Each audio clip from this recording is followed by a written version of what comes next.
बोले वृंदावन बिहारी लाल की, रामचंद्र भगवान की। तो आइए प्रेम से प्रसंग की तरफ चलते हैं। तो विश्वामित्र जी का जो यज्ञ है वो बार बार मारीच और सुबाहु असफल कर देते हैं।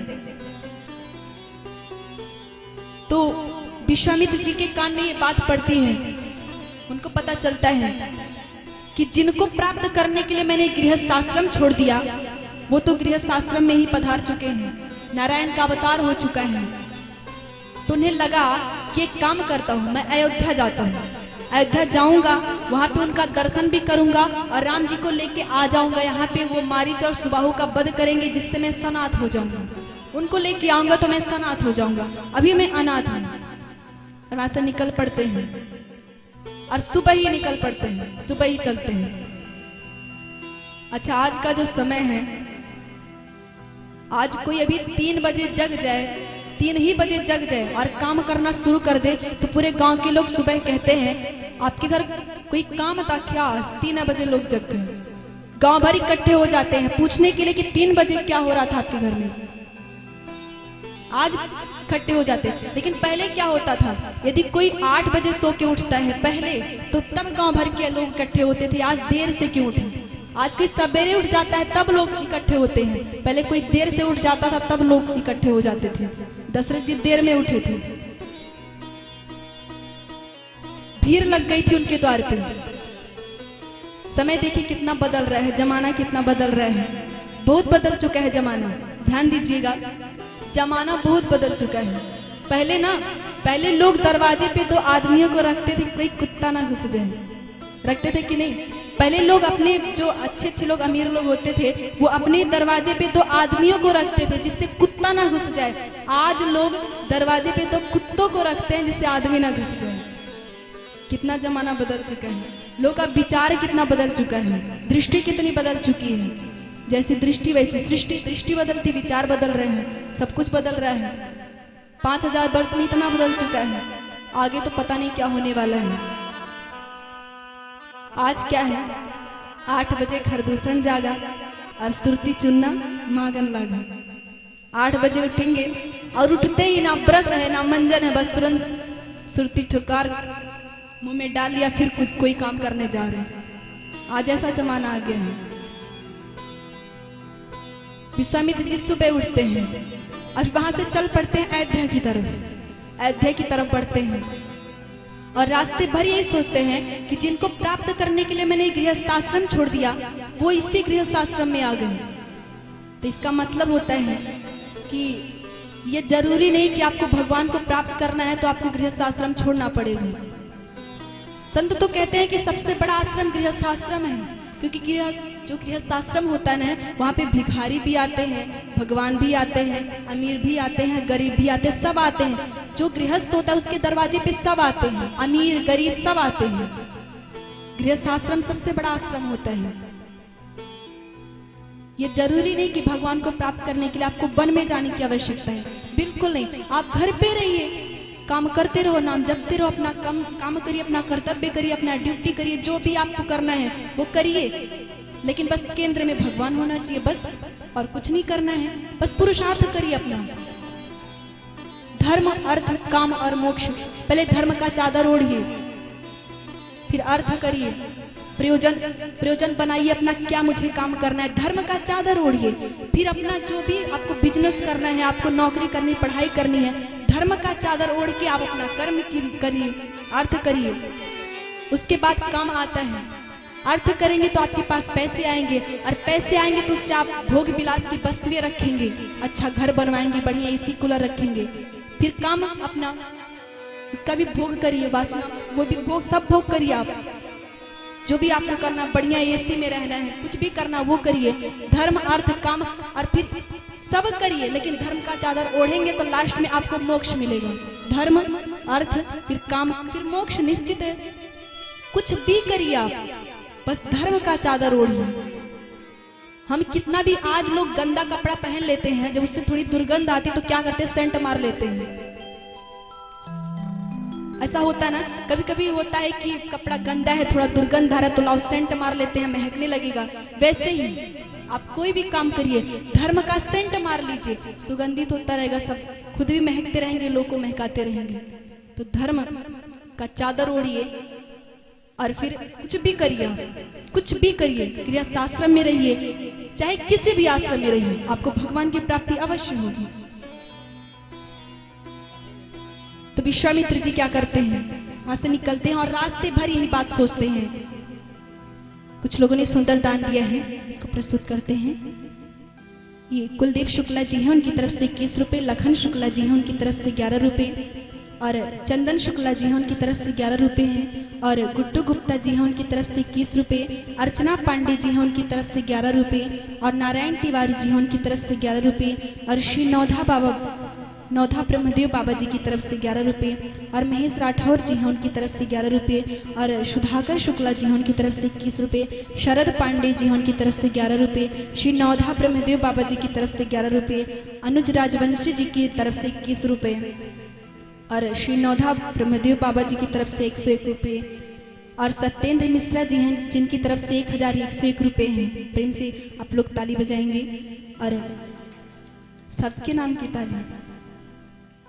और उमाशंकर पांडे जी उनकी तरफ से 51 रुपये, और राजू लाला जी हैं जो कि चिकिन्या के हैं, उनकी तरफ से 101 रुपये, और जीतू अवस्थी जी हैं, उनकी तरफ से 101 रुपये, श्यामा कुमार तिवारी जी हैं, उनकी तरफ से 11 रुपये, राकेश शुक्ला जी हैं, उनकी तरफ से 21 रुपये, लखपति राजवंशी जी हैं, उनकी तरफ से 21 रुपये, कुलदीप पांडे जी हैं, उनकी तरफ से 51 रुपये।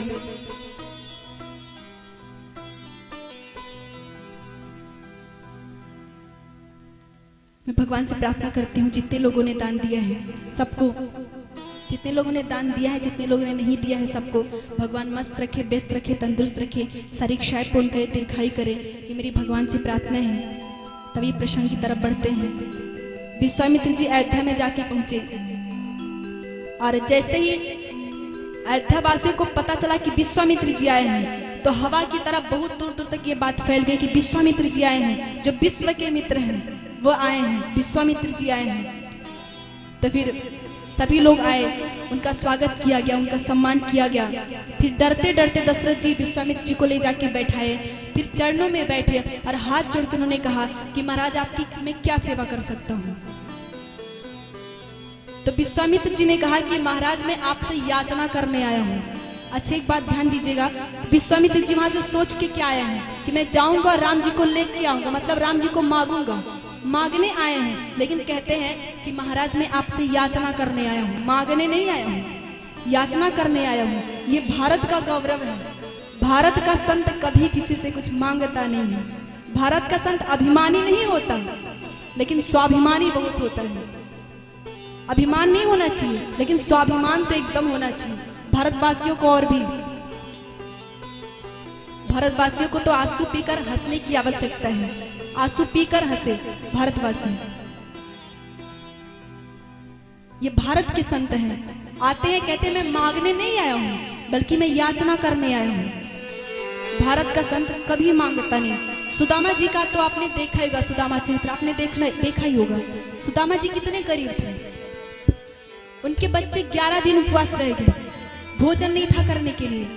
पत्नी बार बार कहती है कि जाओ द्वारिकाधीश तुम्हारे मित्र हैं, उनसे कुछ मांग के लाओ। जिद कर देती है। सुदामा जी चले जाते हैं, द्वारका जाके पहुंचते हैं। वहां पे पहुंचते हैं तो आप लोगों ने देखा ही होगा कि कृष्ण जी किस तरह से स्वागत करते हैं। आंसू से उनका चरण धुलते हैं सुदामा जी का। सुदामा जी वहां गए हैं क्या करने, मांगने गए हैं, पत्नी के कारण मांगने गए हैं, लेकिन मांग नहीं पाते हैं। 1 दिन बीता, 2 दिन बीता, 3 दिन बीतता जा रहा है, लेकिन सुदामा जी मांगते नहीं। और इधर कृष्ण जी क्या सोचते हैं, ये मांगेगा नहीं तो हम देंगे नहीं। और सुदामा जी कहते हैं ये दे चाहे ना दे मैं मांगूंगा नहीं। सुदामा जी सोचते हैं कि मैं मांगूंगा नहीं, और कृष्ण जी सोचते हैं ये मांगेगा नहीं तो हम देंगे नहीं। जितना दिन रहना था सुदामा जी वहां रहे, और फिर वहां से जब निकलने लगे तो फिर उन्होंने ध्यान दिया, अरे मेरी पत्नी ने तो कहा था कि कुछ मांग के लेके आना, बच्चे भूखे हैं। सोचते हैं मांग लो, फिर सोचते हैं नहीं मांगूंगा, नहीं मांगते वो निकल पड़ते हैं, वहां से चल देते हैं। तो फिर सुदामा जी बड़े दुखी हैं कि मैं मांगने आया था बच्चों के लिए और मांगा नहीं मैं। तो फिर सोचते हैं कि अच्छा कोई नहीं, कृष्ण ने बड़ा सुंदर सुंदर वस्त्र अलंकार दिया है, कीमती कीमती, इसको बेच दूंगा, बेच के कुछ भोजन मिल जाएगा और वही बच्चों को खिला दूंगा। खुश हुए थोड़ा सा, तब तक कृष्ण जी ने उनके मन की बात सुन ली। कृष्ण जी ने कहा, अच्छा बड़ा होशियार बनते हो। सुदामा जी चले जा रहे हैं, कृष्ण जी ने रुका, रे सुदामा रुको, कुछ काम है। सुदामा जी रुके, बोले क्या है मित्र? कृष्ण जी ने कहा कि ये मेरा वस्त्र कहाँ लेके जा रहे हो? इतनी कीमती कीमती अलंकार है, इसको निकाल के रख के जाओ। सुदामा जी वापस आते हैं और सारे कपड़े निकाल देते हैं। सारे कपड़े निकाले उन्होंने और गहने निकाल दिए उन्होंने, और गहने निकाल के रख दिए। और फिर उन्होंने सोचा मैं मांगूंगा नहीं, और फिर वहां से वो निकल पड़े। और तब कृष्ण जी की आंखों में आंसू आ गए कि वाह रे भारत के संग। आंख में आंसू आ जाते हैं और टप टप आंसू गिरने लगते हैं। और सुदामा जी जब अपने नगर पहुंचते हैं तब क्या हुआ वो तो आप लोगों ने देखा है। भगवान की महिमा कितनी है।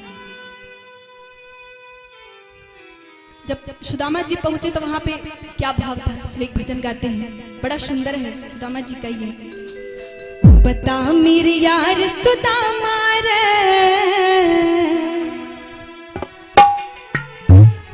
बता मेरे यार सुदामा रे, भाई घने दिना में आ। बता मेरे यार सुदामा रे, भाई घने दिना में आ।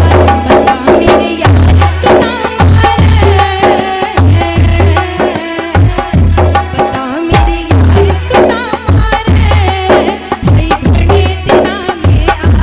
बता मेरे यार सुदामा रे, भाई घने दिना में आया। बता मेरे यार सुदामा रे, भाई घने दिना में आया।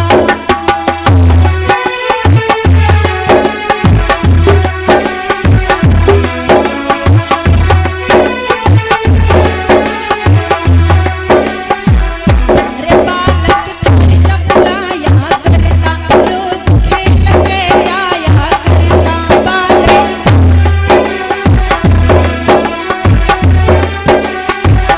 रे बालक तेरे जब लाया करता, रोज खेल के जाया करता। क्यों हुई तकरार सुदामा रे, क्यों हुई तकरार सुदामा रे, भाई घने दिना में आ। बता मेरे यार सुदामा रे, भाई घने दिना में आया। बता मेरे यार सुदामा रे, भाई घने दिना में आया।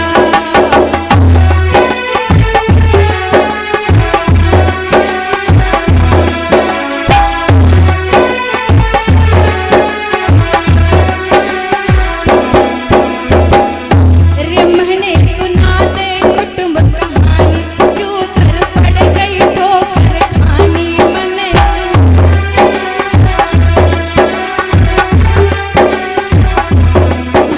सुना दे कुटुंब कहानी, क्यों घर पड़ गई ठोकर खानी।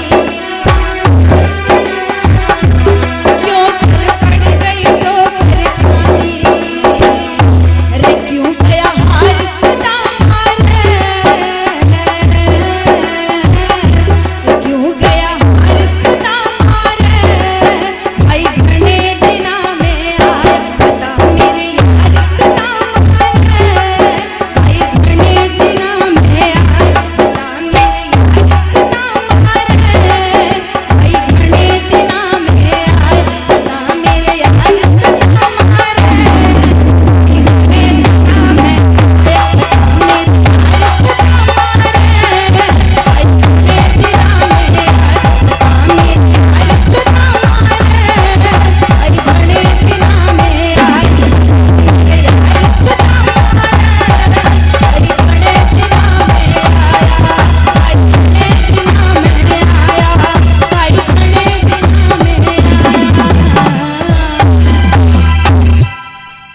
वृंदावन बिहारी लाल की, सुदामा महाराज की। अब देखिए भारत के संत हैं, कितना दुख उठा लिया, कितना कष्ट हुआ उनको। फिर उन्हें वस्त्र निकाल दिया, अलंकार निकाल दिया, लेकिन उन्होंने मांगा नहीं कि कृष्ण मैं कुछ मांगने आया हूं। और ये भी कृष्ण ऐसा नहीं कि प्रधान थे, कि प्रधान से कुछ मांगने जाना, वो तो मित्र थे, लेकिन फिर भी सुदामा जी ने मांगा नहीं। भारत के संत हैं, वापस वैसे ही आ जाते हैं। रास्ते भर हे कृष्ण हे कृष्ण हे कृष्ण हे कृष्ण करते करते पहुंच जाते अपने नगर में। और अपने नगर में पहुंचते हैं तो अपनी झोपड़ी ढूंढ रहे हैं, मेरी झोपड़ी कहाँ है, झोपड़ी तो गायब। फिर उन्होंने सोचा शायद किसी ने अपना महल बनवा लिया और मेरी झोपड़ी तोड़वा के इधर उधर पूछते हैं। तो फिर क्या होता है वो तो आप सब जानते ही हैं। ये भारत के संत हैं। विश्वामित्र जी आते हैं तो वो कहते हैं कि महाराज मैं याचना करने आया हूँ, मांगने नहीं आया हूँ। दशरथ जी ने कहा क्या याचना करने आए हैं? तो विश्वामित्र जी ने कहा कि मैं याचना करता हूँ कि आप अपने 2 पुत्रों को राम और लक्ष्मण को हमें दे दो, मैं याचना करता हूँ। अब तो दशरथ जी का एकदम भेजा खराब हो गया। चौथे पन पायो सुतचारी, चौथी अवस्था में तो मैंने सुतों को पाए, इन पुत्रों को, सुंदर अच्छे गुणवान पुत्रों को पाया है, और आप कहते हैं कि मैं आपके साथ भेज दूं? बिल्कुल नहीं भेज सकता। मुझे लेके जाओ पर मेरे पुत्र नहीं जाएंगे, पुत्रों को मैं अपने से दूर नहीं करूंगी। बिल्कुल एकदम मना कर देते हैं, कहते हैं नहीं बिल्कुल नहीं हम देंगे, मना कर देते हैं। इधर जो वशिष्ठ जी हैं वो सोचते हैं कि मेरी और विश्वामित्र जी की लड़ाई हुई है थोड़ी, अभी ये बात बना लेंगे, कहेंगे कि इनका शिष्य है तो काहे को नहीं मना करे, बात बना लेंगे। तो वशिष्ठ जी कहते हैं दशरथ जी से, महाराज मेरा आदेश है, मेरी आज्ञा है कि आप राम लक्ष्मण को इन्हें दे दो। और दशरथ जी ने कहा जब आपकी आज्ञा है तो मैं आपकी आज्ञा नहीं टाल सकता। उनको सौंप देते हैं। सौंप के दशरथ जी बड़े दुखी होते हैं, बहुत रोते हैं। राम लक्ष्मण जब जाते हैं तो बहुत रोते हैं, लेकिन कौशल्या माँ, कैकेयी माँ, सुमित्रा माँ नहीं दुखी हुई, वो और प्रसन्न होती हैं।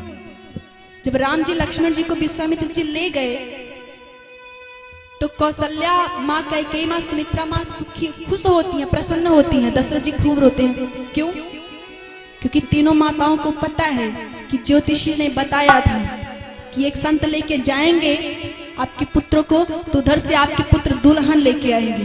ये पता था तीनों माताओं को, वो खुश हो रही थी। दशरथ जी को ये बात नहीं पता था। विश्वामित्र जी राम और लक्ष्मण जी को लेके जाते हैं। रास्ते में ताड़का राक्षसी का वध होता है। ताड़का राक्षसी का वध करते हैं राम जी एक ही बाण में।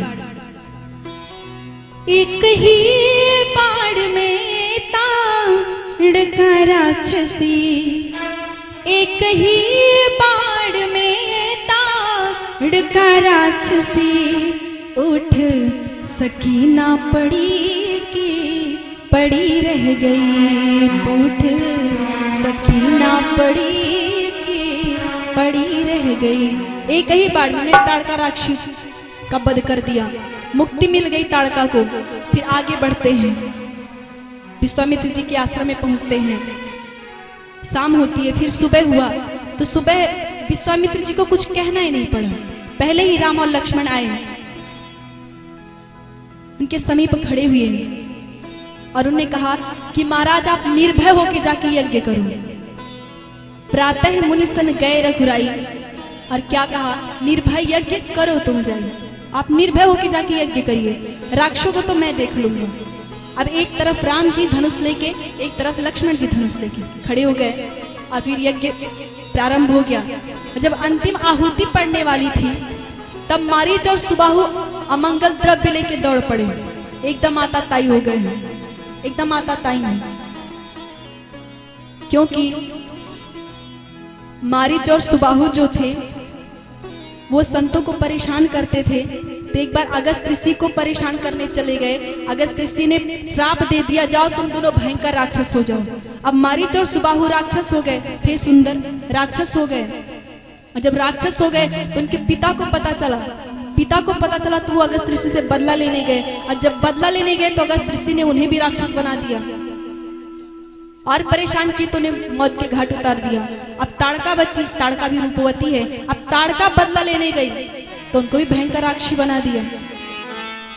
तो परिस्थिति ही कुछ ऐसी कि पुत्र के नाते बेचारी को राक्षसी बनना पड़ा। और इस राक्षसी का राम जी ने उद्धार किया, इस दीन का उद्धार किया। फिर आगे बढ़े यज्ञ शुरू हुआ।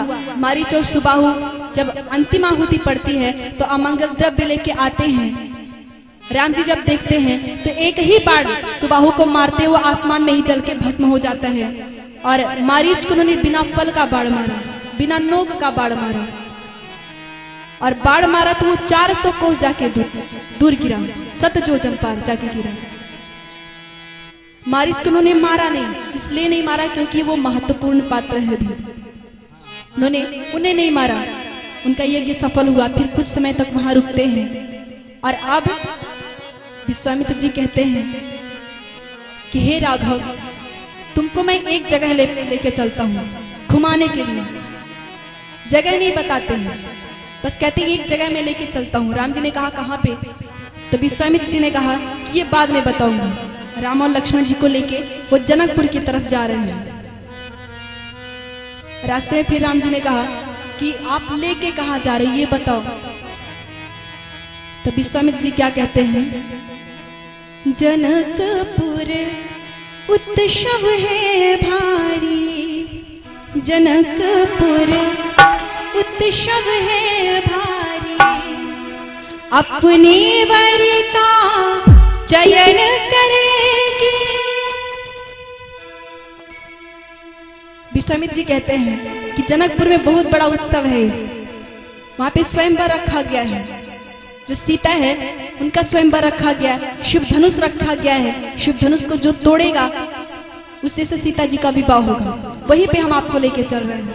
अब राम और लक्ष्मण जी बड़े प्रसन्न हो गए, खुश हो गए वो, और आगे बढ़ते हैं। और इसके आगे की कथा आप लोग शाम को श्रवण करेंगे, और बहुत सुंदर प्रसंग है। देखिए, कल जन्म का प्रसंग था तो बहुत अच्छा लगा, और अभी शाम को विवाह का प्रसंग है। तो मेरा निवेदन है कि माताएं जरूर आएंगी, जितने लोग आई हैं। राम जी के विवाह का प्रसंग है, जरूर श्रवण करेंगे, जरूर आएंगे शाम को। इसके आगे की कथा शाम को श्रवण करेंगे। आइए प्रेम से भजन गाते हैं, और फिर दीदी हैं हमारी दीदी मीनाक्षी तिवारी जी, उनके श्रीमुख से आप सुंदर सुंदर कथा श्रवण करेंगे। आइए प्रेम से भजन गाते हैं।